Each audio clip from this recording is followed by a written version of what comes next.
All right, so we're on page 583 of Sri Sarada Devi and Her Divine Play. We are on a chapter called Udbodhan, the Mother's House, and this is the Mother's House that's in Calcutta. At this point, it holds the press and lots of books. It is a monastery as well, and Holy Mother's House is not, it's just around the corner from the offices. And this we are just reading about Mother spending some time with Thakur here when she was finishing her worship and listening to a song sitting on the floor. It says, we felt that Mother's overflowing devotion was reverberating throughout the entire house through her singing. Krishna travels holding my hand wherever I go. He follows me, even if I don't ask him to. Holy Mother looked at the master's photo and then closed her eyes. After a while, she opened her eyes, but we felt that she was indrawn. Her eyes were open, but she was not seeing anything. So just a beautiful moment of devotion there. And really, you see a devotional description of what it is to be in the presence of God. That we hold that presence of God in this same sort of very heartfelt uh, situation, where we just really allow that wonderful intimacy to take root in ourselves, to give us the depth of the day, to show us the profundity of the moment. Because, one of the things about materialism, one of the things about being constantly faced with this world is that it takes away the profundity of things. It makes things material and makes everything seem transactional and reaction oriented. But in fact, it's much deeper than that. But only in our practice, only in the silence of our inner world can we see that aspect of this world. Can we find our peace and find that profundity of the now, so that you never, in that state of being, you never run into boredom or lethargy. The moment itself is so rich, and God is so present and so palpably available in it. And this is what we're going for. So that, as Tinkari was singing here, she goes on and talking about Krishna. He wipes my face with great care and intently looks at my face. When I smile, he smiles, and when I cry, he cries. How lovingly he takes care of me. So this is where we have left Mother, and now we have some strange visitors coming. So the section is titled Strange Visitors. One day, a seemingly mad woman entered the Mother's house, singing softly and playing the cymbals. Without anyone's permission, she walked up the staircase. Sharadananda saw her and said to Ashu, "Look, a mad woman has gone upstairs. Go, watch her. Keep an eye on her." Ashu immediately went to the second floor and saw the mother welcoming the woman, saying, "Please come, my daughter." The woman did not bow down to the mother or even talk to her. She stood outside the shrine and began to sing. She wore a torn sari, and her hair was dry, disheveled, and filthy. Sometimes she knelt down, and sometimes she sang with folded hands, and then raised both hands. As long as she sang, she did not open her eyes. Although her body was dirty and ugly, her voice was indeed very sweet. She sang this song in the mood of a gopi. "My friends, dress me. All of you, dress me properly. I want to be a yogini. I shall renounce everything for my beloved Krishna. I shall put on an ochre robe and earrings made of conch shells. Thus, in the garb of a yogini, from place to place I shall wander, till I see my cruel Hari. If Krishna does not come to Vraja, all my youth and beauty will be meaningless like a broken piece of glass. Friends, decorate me like a nun. I can't stay at home any more. I shall go to every home of Mathura, and search for my beloved Krishna. If anybody stops me, I shall kill myself and blame that person as my murderer. I can't bear any more. Dress me like a yogini. When the mad looking woman finished singing, Holy Mother gave her a new sari, but she would not accept it. Holy Mother asked the woman to eat something, but she would not eat. When she left, Holy Mother remarked, "What intense renunciation! She does not want to eat or take anything. I think she will soon give up her body." Wow, that is an intensity there. I like how she just walked in to the Udbodhan house, didn't knock, didn't ring a doorbell. I really think that's how a true practitioner, a true sadhu is. That there's just this knowing I'm in the beloved's world. Everything here is the beloved's, and through that relationship with her beloved Krishna, she had the right to every house. She had the right to every corner, and we just walk in like that. And you see how mother just saw it. Mother knew it, because mother is in that same state, and mother sees her walk in and serves her and loves her. Uh, you know, doesn't at all get bothered by her walking in unannounced or with no permission like that.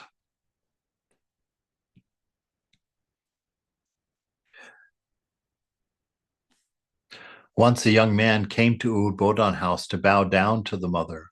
All of a sudden, he began crying and held to her feet.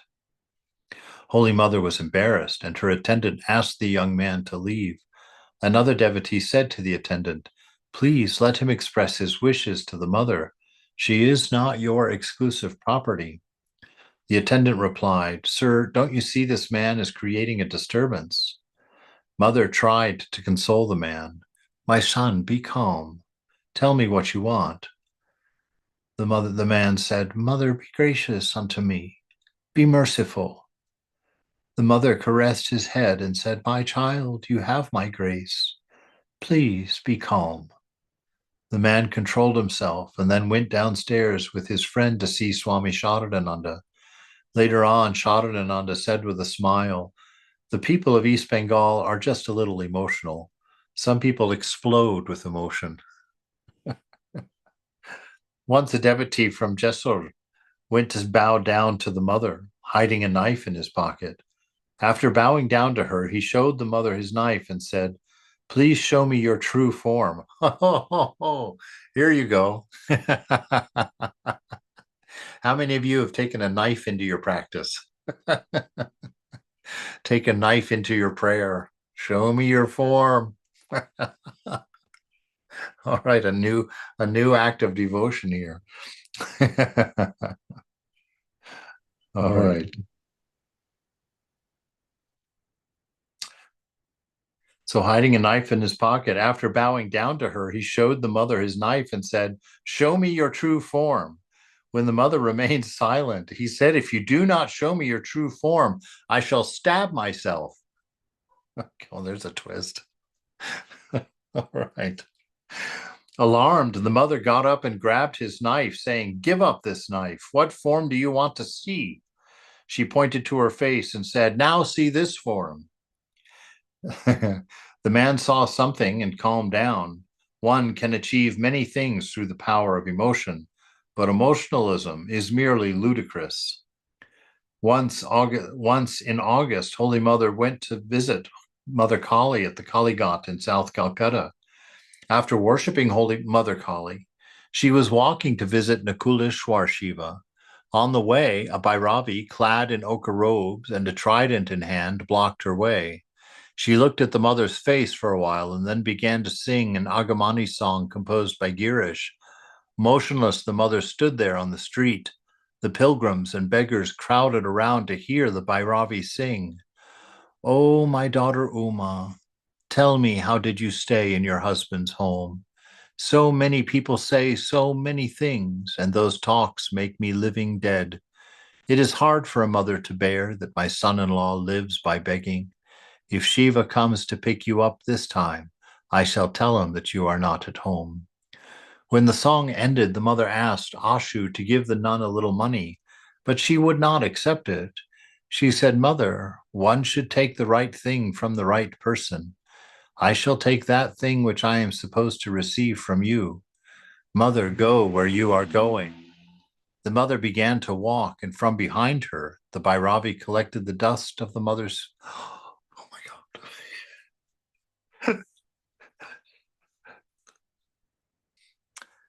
The mother began to walk, and from behind her, the Bhairavi collected the dust of the mother's feet from the street and put it on her head and left.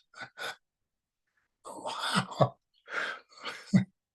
Oh my God, the beautiful world these people live in. Oh boy, I shall take the right thing from the right person.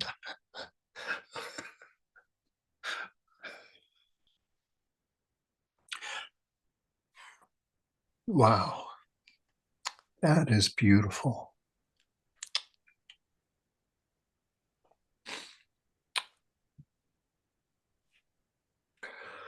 Whew.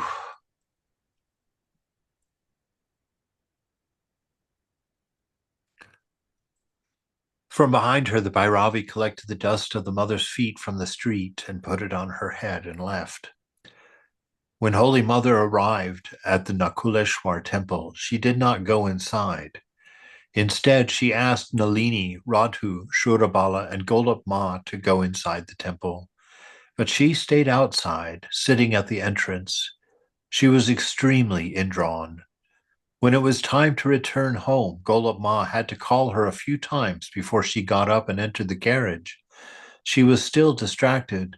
She did not say a single word during the journey. After returning to Udbodhan house, the mother asked, Who is that Bhairavi?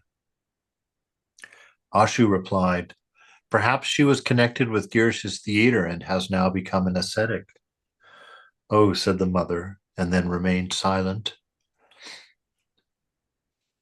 On the 30th of September 1918, the second day of Durga Puja, a woman dressed in an ochre cloth offered flowers at the mother's feet and placed 2 rupees there. Mother said, My goodness, why should you do that? You have put on the ochre cloth and wear Rudraksha beads on your arms. Who has initiated you? The woman replied, I am not initiated. I put on an ochre cloth on my own. I am practicing some sadhana, but I am not getting any peace. Holy Mother scolded her. Without initiation and spiritual experience, you've put on this sacred cloth. This is not proper. The robe you have put on is very holy.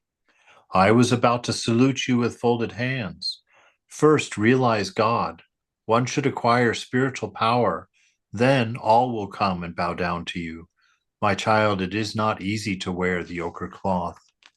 These boys of the ashram have renounced everything for the master. They are entitled to wear the ochre cloth. I wish to be initiated by you, the woman replied. How is it possible? I'm not well, the Holy Mother said. The woman humbly begged for initiation, and Golap Ma supported her. After a while, it seemed that the mother yielded a little, and she said, We shall think more about it later. Yeah, this idea of the ochre cloth, I remember, when I first joined the monastery, of course, I was a brahmachari, so I wore white. But if you remember my first teacher, Mokshaprana, when I left India and I had asked her if I should become a monk, that she gave me an ochre chadar as a gift, as a parting gift. And so I used to, when I joined the monastery, I used to wear that chadar in the shrine for my meditation. And one day Swami Prabodhananda walked by and he saw me sitting in the shrine with an ochre chadar around me. And so after I finished my meditation and came out, he pulled me aside. He said, why are you wearing that color in the shrine?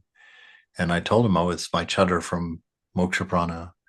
He said, see, no, that is for later. He says, you cannot wear that color until you've taken sannyas. And I was quite taken by that. I was like, wow.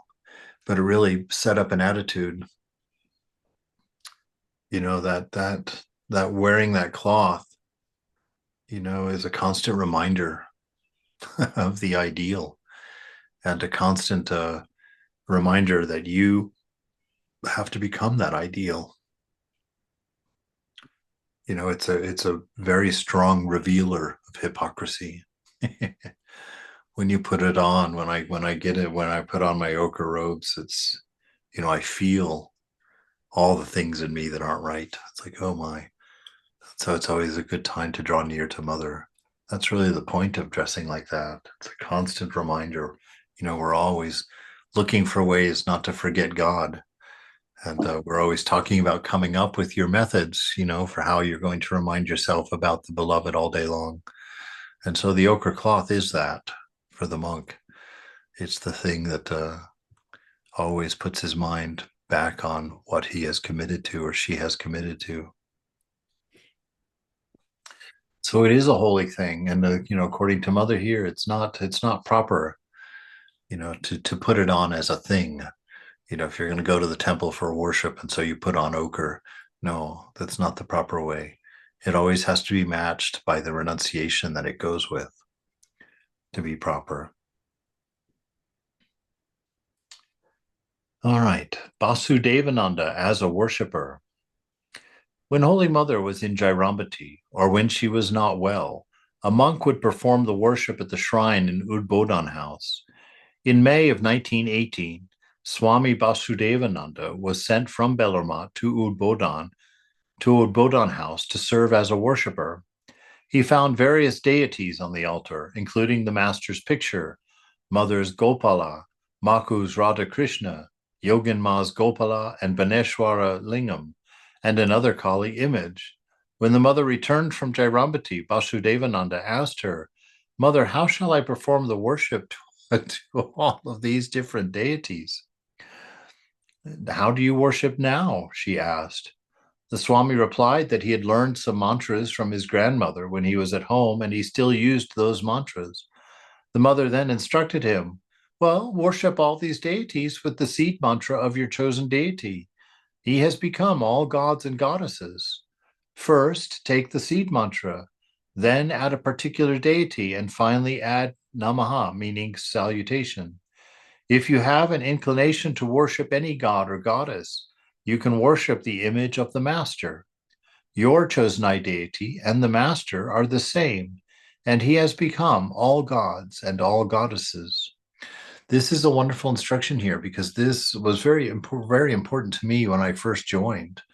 I grew up a fundamentalist Christian, and so for me to be sitting at another person's shrine besides Jesus was, even though I didn't consider myself Christian at the time, when I moved in the monastery, I still had this childhood relationship with Jesus, and felt like I was somehow betraying that relationship by sitting in that shrine. And I used to worry about that for a while there. And then I really got some inner assurance in my practice when Thakur told me, he said, "You can call me Jesus," you know. And that day when I sat there, when I remembered hearing that, I thought to myself, it is true that Thakur has not required anything less of me or more of me than what Jesus had required of me. That his teachings and Jesus's teachings are the same teachings. they really are not different. And so this idea that all the gods and goddesses, it's a very old idea actually, but it's not one that's been practiced much because we have deep attachments to our own ideals. But that really our ideal isn't so different from one another. If we abstract it out from personality and person and just look at attributes of ideal, you can see so clearly the oneness of all of this. And then to see that ideal in all the forms of God, all the incarnations, all the religions, that's what it is to be holy. Where you see God everywhere and are inspired to worship wherever you are. You're never thinking of, oh, not that. Everything is a unity for a spiritual person. So he says that you can worship God, all of your gods and goddesses, all these different ideals through your chosen deity. So it's not just through Ramakrishna that Jesus can be worshipped, but Buddha can also be worshipped through Jesus. and Ramakrishna can be worshipped through Rama. That all of these grand masters are manifestations of one and the same word, right? That has become flesh and dwelt among us, and that is why the world remembers them, because they are the ideal. They are the direct manifestation of us in our purest form, our purest way. Your chosen deity and the master are the same, and he has become all gods and all goddesses. One day, Basudevananda was sitting in Holy Mother's room making sandal paste for worship. The mother was doing japa on her rosary. Seeing nobody else around, Basudevananda asked her, "Mother, sometimes I feel weakness in my mind." She put down her rosary and said to him, "Don't pay any attention to these things. That kind of weakness looms in everyone's mind except the master's. Has any great soul ever been born who has not experienced that kind of weakness? It is a great lesson when a seeker understands that he has a weakness in his mind and tries to rectify it. At that time, the Divine Mother becomes propitious and opens the door for him. When a man has good thoughts for some days, he thinks that he has achieved everything and gives up sadhana."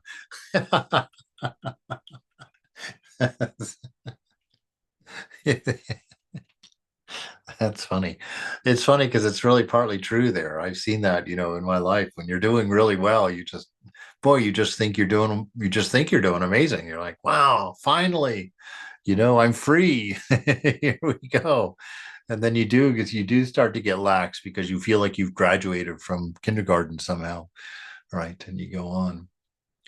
This mind is a crazy thing. It's whatever condition it's in, it seems like, oh my God, that's the condition of the whole world. It's so hard to realize that the mind is so changing. Because we get in. I remember when I was really struggling with depression. When that depression would come, I would forget every happy moment in my life. And I would feel like this is how it was always going to be. This is always going to be like this. Life is so difficult. Life is so down. Life is so depressing. Right. And then it passes. And then you can barely remember what you were feeling, when you were feeling that. And so it's always so wonderful to use our discernment to get our wiggle room, to get our freedom back, and to remember, oh, this has not always been this way. This is just the mind. Think of God and be happy. Keep going. And how wonderful she says here when he says, that he has this weakness in his mind. She says, son, my son, everybody's got that weakness in their mind. And then it says that when you go to the mother like that, when you realize a weakness, when you see something wanting in yourself, and you feel like it's something that needs to be fixed, what does she say here? It's so far that it's so beautiful. She says, at that time, the Divine Mother becomes propitious and opens the door for him. It's like, so you when you sit and you say, "Mom, I'm having such a struggle with lust or with anger or with laziness or just forgetting you all the time. I want so much to change this." That mother is sitting there. Yes, yes, yes. Come, let's change. I'll change it. Come here. Come here. So you can always know. You don't have to go with shame because mother's like, yes, everybody has this. This is the way of this game, as it were. But come here. I'll fix it like that. She's propitious and she reaches out to you and takes care of it. It is a great lesson when a seeker understands that he has a weakness in his mind and tries to rectify it. At that time, the Divine Mother becomes propitious and opens the door for him. When a man has good thoughts for some days, he thinks that he has achieved everything and gives up sadhana. From time to time, the master reminds monks in this way that their sadhana is not yet over. He does this by creating lower thoughts in their minds. Why does the master do that? To destroy pride. Right? And so this brings us continually back to that very important point that we are not doers.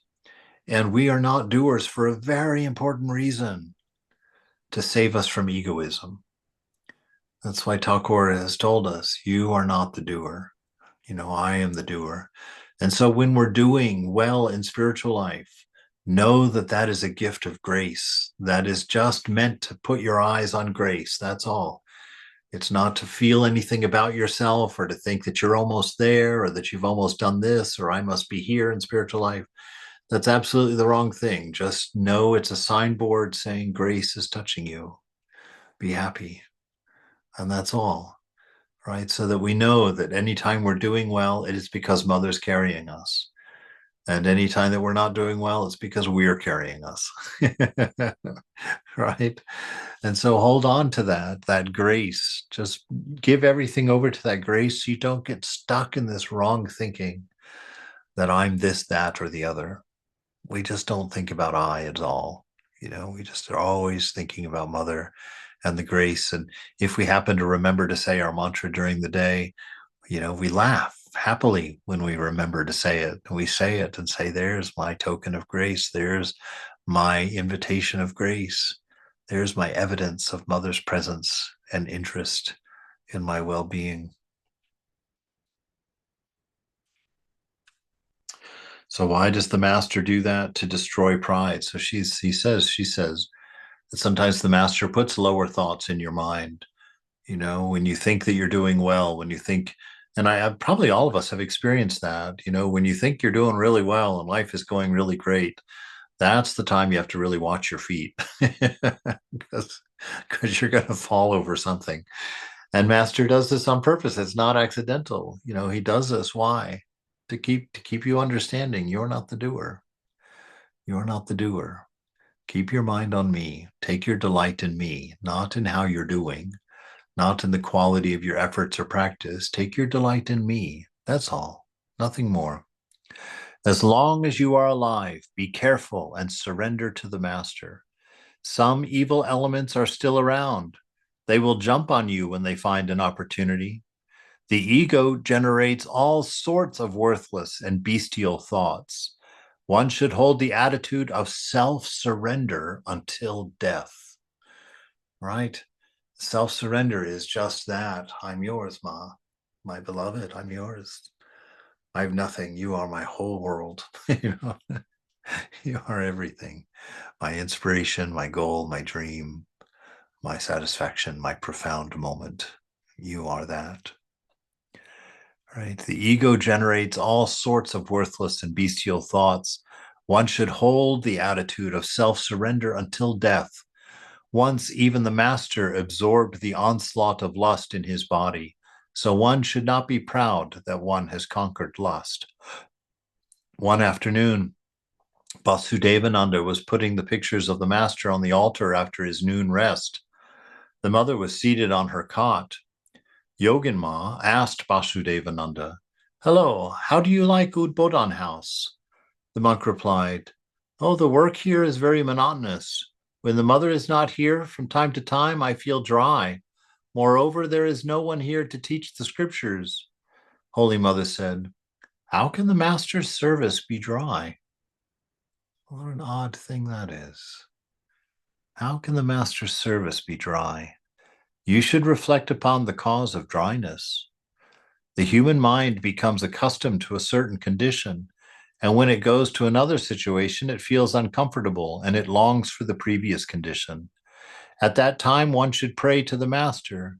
You will see that he will make your mind joyful.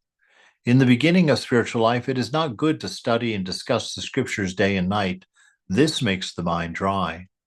If you study and meditate on the master's divine play, you will notice that your mind will be saturated with sweetness and joyfulness. The mind becomes peaceful when one hears Sharat's Lila Prasanga and M's Katamrita. You should also read Akshai's Punti. Whenever I have a little time, I like to listen to it. So that's a good point there. So like in the beginning, in our spiritual life, and all of us are at the beginning, up until the last 1%, we're all beginners. And so in this time in our life, we should enjoy Thakur, enjoy Jesus, enjoy Buddha, enjoy the stories of their life and drink deeply of that and build relationship, build relationship with the presence within you. Be a human being, be what you are, Bring that ideal, bring the presence of the beloved into every area of your life. I don't care how private, how dirty, how full of vice or vile it might be. Bring mother into the middle of your life, every little bit of it, because it is her and her presence that will transcend you from it, that will lift you out of it. It's the learning to love that presence of the Divine Mother that will lead you to your purity, will lead you to your selflessness, lead you to your renunciation. And, I tell people, it's like, take mother in to your vice. Tell her what you like about that vice. Tell her what you're hoping to get from that vice. Tell her how you feel about it. Let her presence be just in that whole thing, because it is that presence ultimately that will be the strength that inspires you out of that circumstance, inspires you out of that vice or that difficulty, no matter what it is. We look at Girish Ghosh with his alcoholism. That Thakur never, in all the years that he knew Girish, he knew he was an alcoholic. Not once did he tell Girish to stop drinking, right? And actually, even that one time when Girish left his drink in the carriage, in the cab, Ramakrishna sees him coming into the room and he doesn't have a bottle in his hand, and he tells one of the brahmacharis, Girish doesn't have a bottle in his hand. Quickly go out and check the cab, see if he left it in the cab. He honestly did this. And the brahmachari runs out and comes back with the bottle, saying, sure enough, he left it in the cab. And Ramakrishna gives it back to him. And Ramakrishna's only instruction to him was, every time that you have a drink, that first sip, hold it up to mother and offer it to her first. Offer it to her first, and then you have your drink. And that was enough. That was enough. That is who we serve, that power.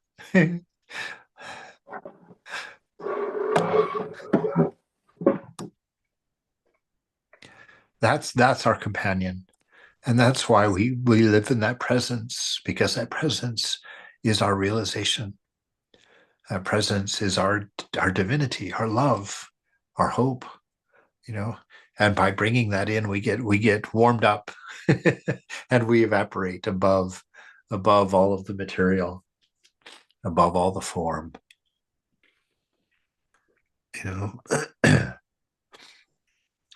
So she says, so he was talking about his practice being dry and when no one is around to study the scriptures with. And she's kind of amazed, like, how can service to the master be dry? Right? It's reminding me, I'm sorry, I'm going to repeat all these little stories, but I remember that day in the shrine in the monastery. I also was feeling that dryness. I was feeling that actually resentment, because I had to clean that shrine so often. Every single day I had to clean that shrine. And that shrine was the only place in the monastery that didn't need to be cleaned. And it just bothered me that I had to, because the shrine was super intricate. It had all this little gingerbread woodwork on it. So you had to fold that napkin, that linen napkin in, so that you could get into all those little spaces, and you had to go in there and kind of circle it around to get all the dust out. And I remember one day I just had enough, and I literally sat on the shrine right next to Mother's cupola. And I just sat there and I said, Mother, I'm so tired of doing this. I said, I clean this shrine every day. And I said, it doesn't need to be cleaned every day. It's the cleanest place in the house. And I said, it's so hard for me to do. And I shared with you, that's when I got that teaching that day where Mother told me, she says, you know why you don't enjoy doing this work? She says, it's because you do it to get it done. She says, try doing it to spend time with me. And I tell you, I really started trying to practice that while I was doing the shrine, I would talk, and I'd make little jokes and comments to Mother about the cleaning. Anyway, all of that, it really changed everything. And this is exactly what Mother's doing for this young brahmachari, this monk here, telling him, why should it be that way? She says, I tell you what, just stop studying the scriptures for an academic reason and study them for a relationship reason. Read the Leela Prasanga, read the life of the saints, read the way they lived, read the gospel of Sri Ramakrishna, read the gospels of Jesus, read the gospels of Buddha, and fall in love. Allow yourself to be inspired. Allow your mind to be picked up. Once Vasudevananda and other monks were making a lot of noise downstairs. Golap Ma became upset and said to Holy Mother, "What is this? You have no control over these boys." The master would discipline his disciples. No one could misbehave even slightly. The mother replied, "What can I do?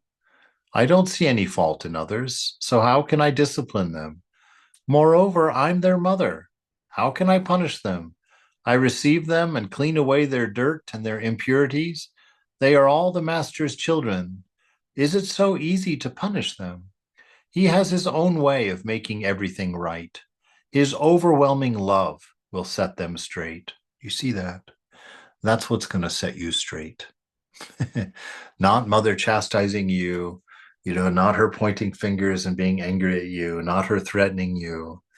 Her overwhelming love is going to knock your socks off. Her overwhelming love is what brings you forward. And see this again, this is so important to understand this. This is the engine, the fuel, the battery, the power of our meditation is this surrender. Sitting there before the mother and being overwhelmed by that presence of love, being overwhelmed with that level of grace, that promise of freedom.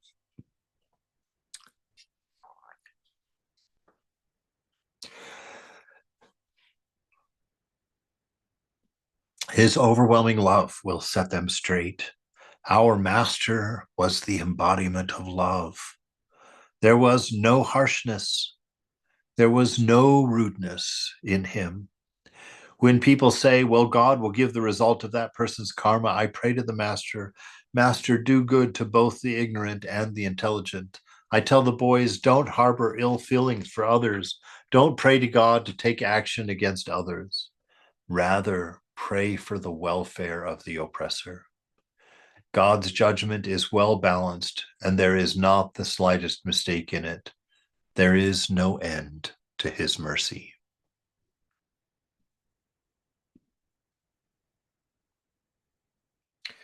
So I love that. You see, nobody delights in evil.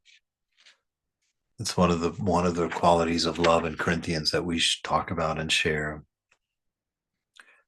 Love does not delight in evil, right? It delights in doing the right thing. And so we never like, oh, he's going to get his karma. We never delight in someone else's punishment or someone else's loss. Well, these are powerful words. They're very difficult to absorb. I can think of millions of ways that I need to work on this as that word gets that light just keeps shining, just thinking that through here again and again. Boy, that's the pain in spiritual life, when you hold up the light of your ideal for a moment and you look at it and you realize you can feel the parts of you that are hiding, the parts of you that don't want to be confronted by that. We pray for the oppressor. We love no matter what. What an incredible ideal.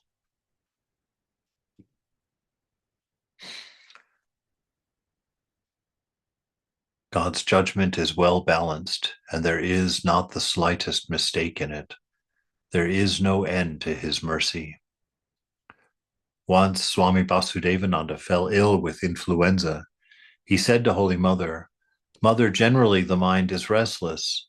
Now that I have this terrible physical discomfort, it is hard to concentrate on God." The mother replied, "My son, learn to divide the mind into two parts, discrete and indiscrete. The discrete mind is like the parents, and the indiscrete mind is like the children. Parents are always watchful over their children. You should scold and punish the mind if it does anything wrong, as parents scold naughty children.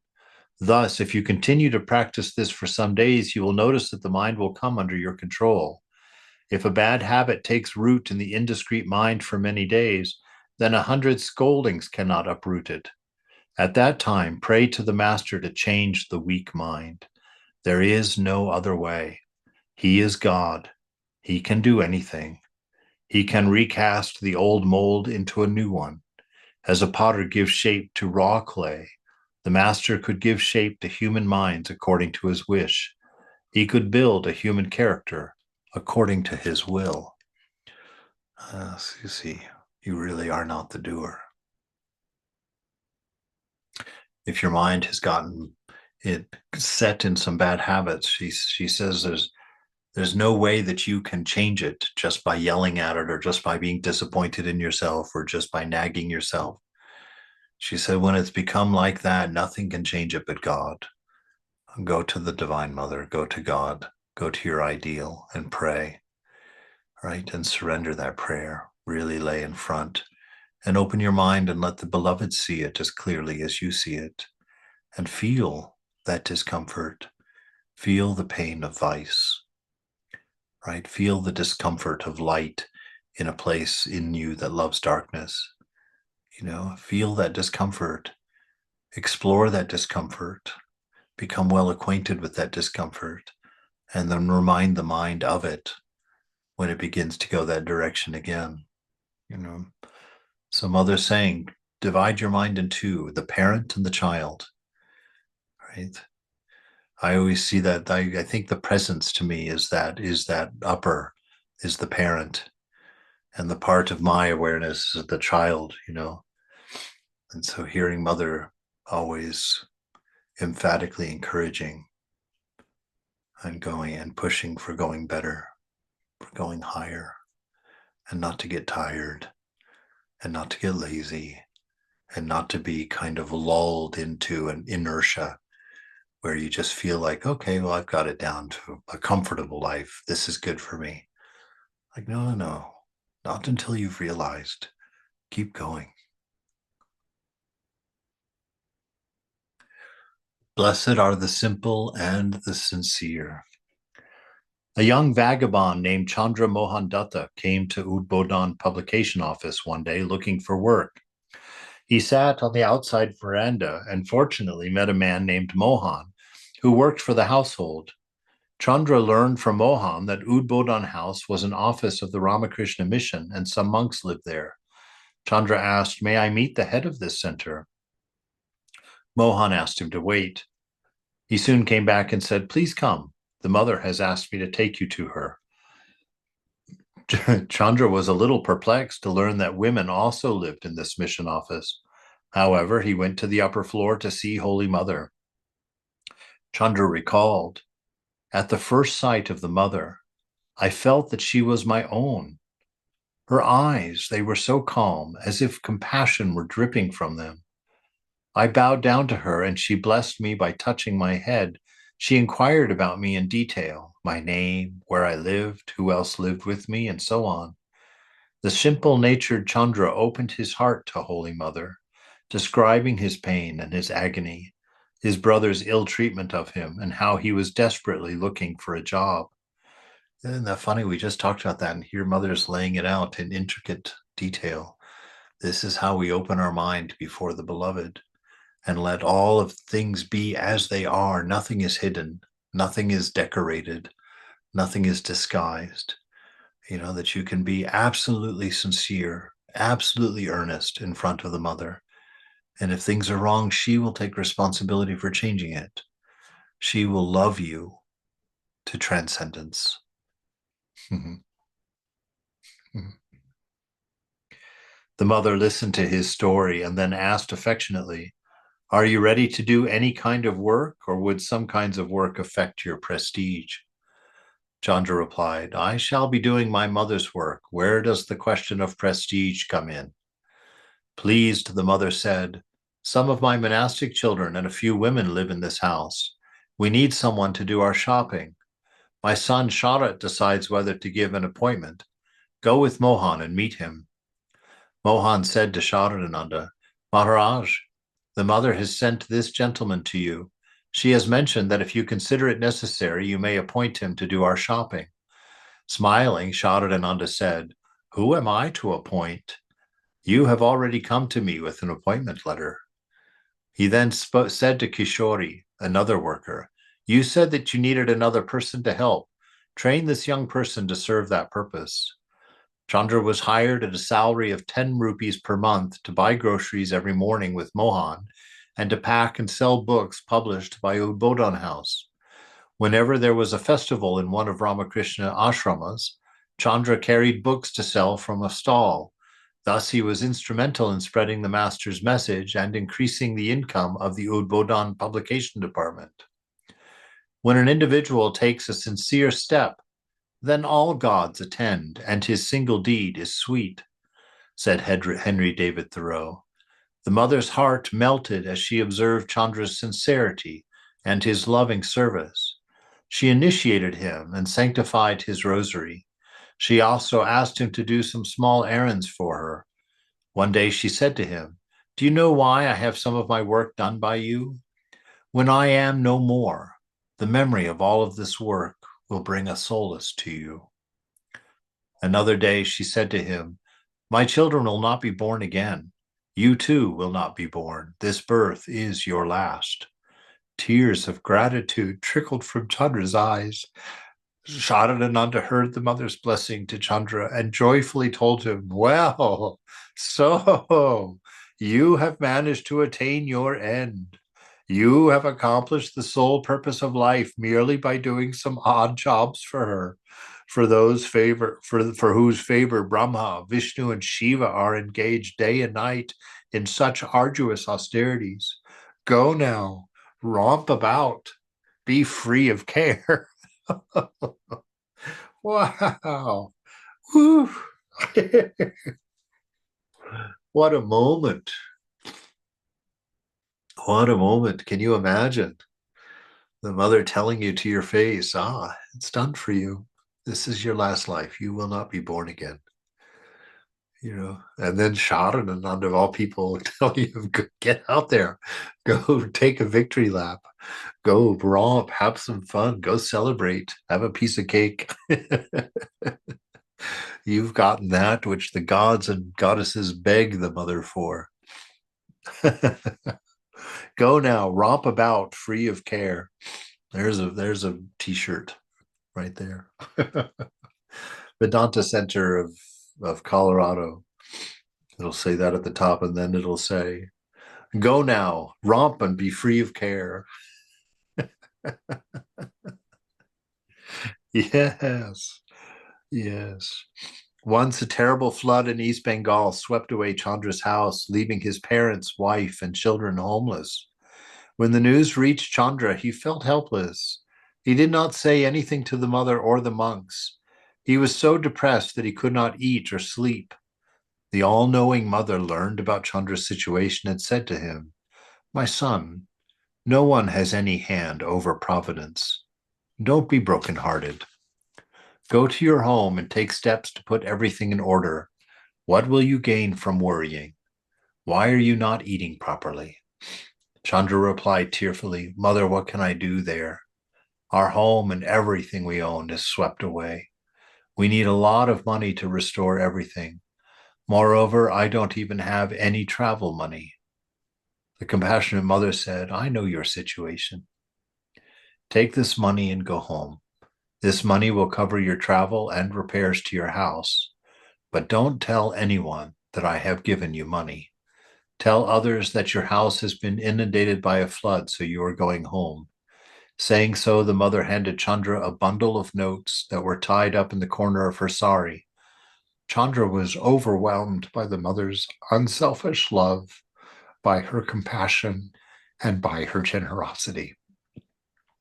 Later on, according to Holy Mother's instructions, Chandra rented an apartment in Bospara Lane near Udbodhan House and brought his wife and children from Dhaka. But the owner of the house was rude to the children, so they could not play freely.